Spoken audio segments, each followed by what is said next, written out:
Tchernobyl, Jamaïque. Connaissez-vous le point commun entre ces deux endroits? Nous allons vous l'expliquer. Le 21 février 1979, la direction de l'URSS a reçu une lettre secrète du président du KGB concernant cette centrale nucléaire, une des plus grandes de tous les temps. Dans cette lettre, on menaçait clairement les constructeurs de la centrale nucléaire.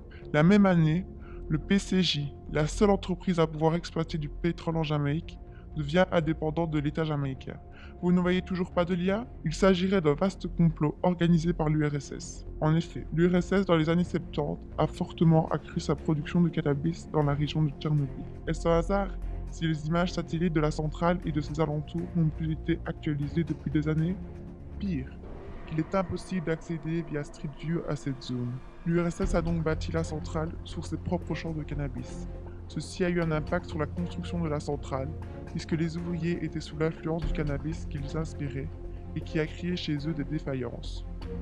Rappelons qu'à l'époque, Bob Marley était au sommet de la gloire et son impact sur la consommation de cannabis était indéniable. Have no fear for atomic energy, 'cause none of them can stop the thing.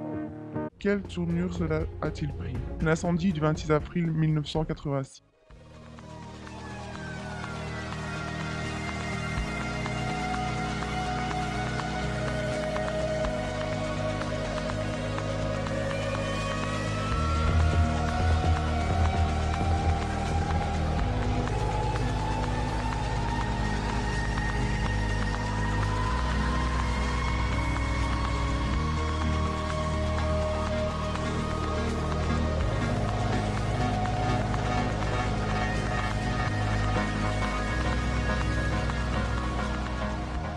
Lors d'une expérience de fiabilité pour la centrale, il y a eu une panne, mais la direction de l'URSS a décidé de la continuer, ce qui a déclenché l'incendie.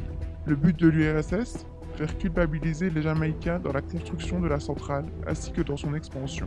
Cette culpabilité les poussa à accepter la vente de leur nappe pétrolière à l'URSS. L'URSS a donc gagné sur toute la ligne. Il ne restait plus à l'URSS qu'à convaincre leur population de la dangerosité du nucléaire afin de mieux rentabiliser leur investissement pétrolier. Malheureusement, une fois encore, le profit s'est réalisé au prix des nombreuses victimes de ce que l'on peut sans aucun doute qualifier de la plus grande catastrophe nucléaire.